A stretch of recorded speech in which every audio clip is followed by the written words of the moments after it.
नमस्कार. मी करण आपलं सगळ्यांचं माझ्या चॅनलवर स्वागत.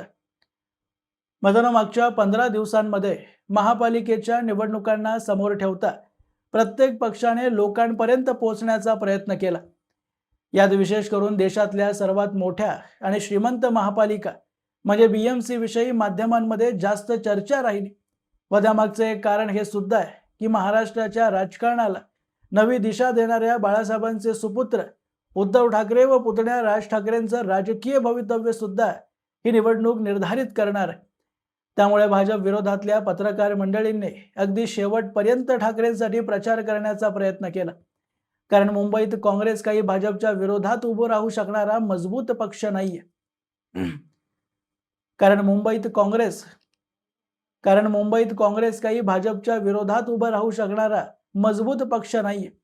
वरून त्यांचे कोर मतदार परप्रांतीय ठाकरेंच्या उग्र भाषेला पाहता भाजपच्या बाजूला जाणार हे निश्चित.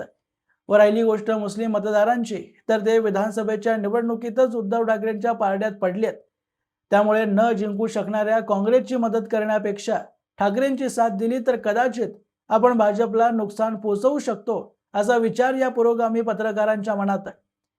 पण हा अंदाज आज पूर्णपणे चुकीचा ठरताना दिसतोय.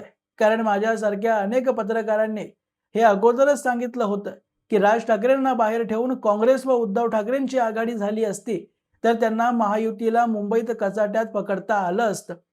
पण काँग्रेसला सोडून जेव्हा उद्धव ठाकरेंनी मराठी मतांच्या लालसेपोटी राज ठाकरेंसोबत युती केली तेव्हाच न लढता महायुती निवडणूक जिंकली होती. आता उद्या महापालिकेसाठी मतदान होणार आहे व काल आलेल्या सर्वेनुसार हे पुन्हा एकदा सिद्ध झालंय की मुंबई महापालिकेची लढाई उद्धव ठाकरे विरुद्ध एकनाथ शिंदे अधिक भाजप अशी आहे. व त्यात मजबूत काँग्रेस सारख्या साथीदाराला सोडत राज ठाकरेंना सोबत घेतल्यामुळे उद्धव ठाकरेंनी स्वतःच्या पायावर दगड मारून घेतला. राजकारणात एखादा नेता किंवा पक्ष यशस्वी होणार का नाही हे ठरवण्यात त्या पक्षाचा वचननामा किती चांगला आहे किंवा तो नेता किती इतरांपेक्षा उत्तम आहे हे कधीही महत्त्वाचं नसतं. तुमच्या विरोधात कोण लढतंय, त्या राज्यात नवीन नेत्यांची जागा आहे का, आणि तुम्ही जो मुद्दा मांडताय त्याबद्दल खरंच जमिनी स्तरावर लोकांमध्ये चर्चा होते का, यावरून कळतंय की एखादा नेता राजकारणात कितपत लांब जाऊ शकतो. त्याचा उदाहरणार्थ भारतात पंडित नेहरूंच्या काळापासून समाजवाद व सेक्युलर विचारधारेच्या विरोधात राजकारण करण्यासाठी स्पेस होता, ज्याचा उपयोग बऱ्यापैकी श्यामाप्रसाद मुखर्जी आणि संघाने हिंदुत्वाची बीजं जी सावरकरांनी हिंदू महासभा सुरू करून रोवली होती त्यांना वाढवण्यात करून घेतला. आता नेहरूंनी ते पंतप्रधान असेपर्यंत हिंदुत्वाला कधीच एक सीमेच्या बाहेर वाढू दिलं नाही.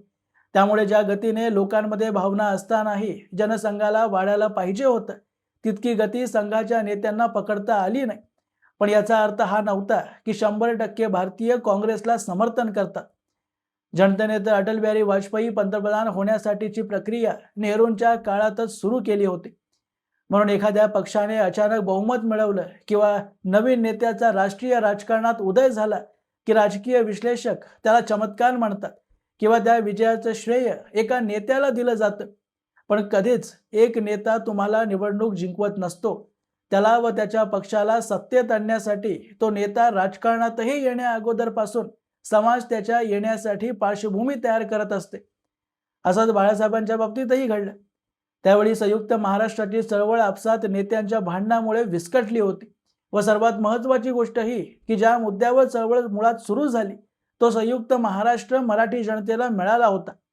म्हणून काँग्रेसच्या विरोधात उभं राहण्यासाठी नवीन नेता, तेही नवीन लक्ष व अजेंडा सोबत जनतेला पाहिजे होता, जे बाळासाहेब ठाकरेंनी लोकांसमोर आणलं.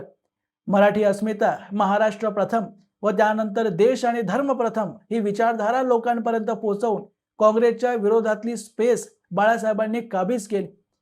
म्हणजे बाळासाहेबांनी ज्यावेळी राजकारण सुरू केलं तेव्हा महाराष्ट्रात नवीन नेत्यासाठी जागा रिकामी होती, जी आज राज ठाकरेंसाठी नाहीये. वरून राज ठाकरेंची भाषा, त्यांच्याद्वारे मांडले गेलेले मुद्दे आजच्या मराठी युवकाला व पूर्वी प्रादेशिक राजकारणात हात बाजून घेतलेल्या जनतेला अजिबात पटत नाही.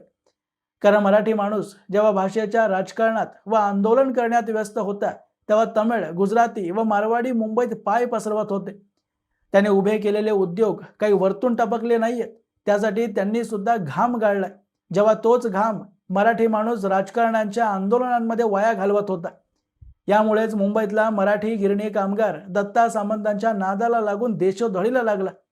त्यांच्यासाठी आंदोलन करणारे बाळासाहेब ठाकरे, त्यांचे सुपुत्र उद्धव ठाकरे व पुतण्या राज ठाकरे आणि तमाम कम्युनिस्ट नेते आज कोट्यावधी रुपये कमवून आरामात जीवन जगतायत।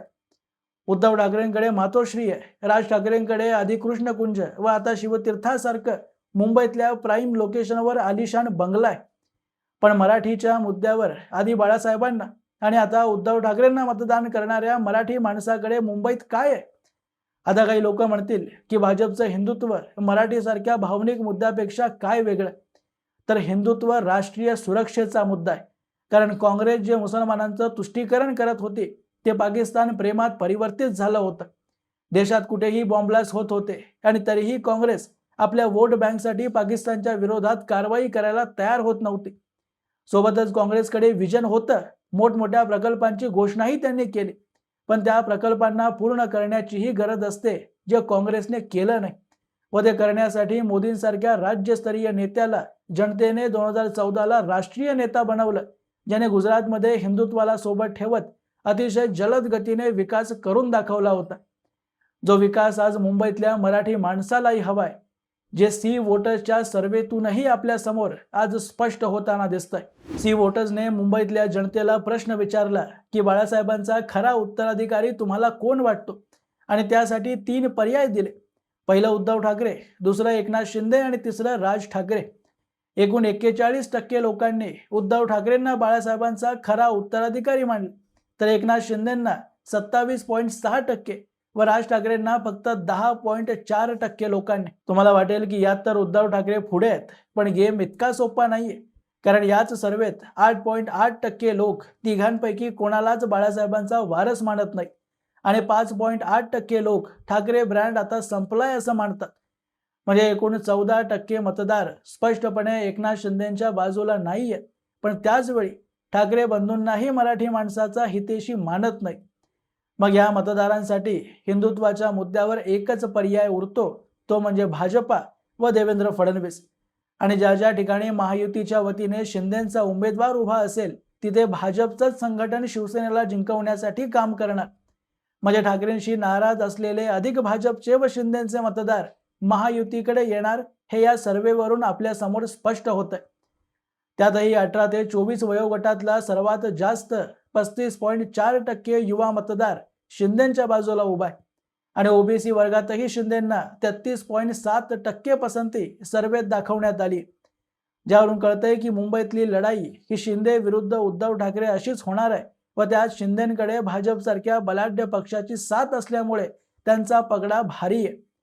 ज्याच्या विरोधात उद्धव ठाकरेंनी काँग्रेसची मदत घेतली असती तर कदाचित महायुतीला आव्हान देता आलं असतं।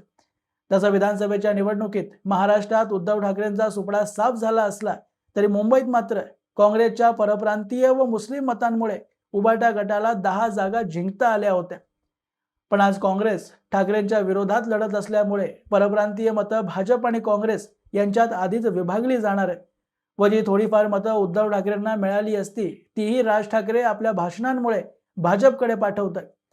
म्हणजे थोडक्यात राज ठाकरेंनी कितीही भाषणं दिली, कितीही वचननामे काढले, कितीही भावनिक साथ घातली, तरीही त्यांच्यासाठी मुंबईच्या राजकारणात जागाच शिल्लक नाहीये, हे सी वोटर सर्वेतूनही कळतंय। आणि जी जागा उद्धव ठाकरेंसाठी आहे ती त्यांना मिळू नये यासाठी राज ठाकरेंनी मागच्या 2 आठवड्यात खूप जोर लावलाय व त्याचे परिणाम आपल्याला परवाच्या परिणामात दिसून येतील। हम तो डूबेंगे सनम, तुमको भी लेके डूबेंगे हीच गत ठाकरे बंधूंची मुंबईत होणार आहे। असोत याबद्दलची तुमची मतं तुम्ही मला कमेंट बॉक्समध्ये अवश्य लिहून कळवू शकता आणि अशाच माहितीपूर्ण व्हिडिओज पाहण्यासाठी माझ्या चॅनलला सबस्क्राइब जरूर करा। भेटूया पुढच्या व्हिडिओमध्ये, तोपर्यंत जय हिंद, जय महाराष्ट्र।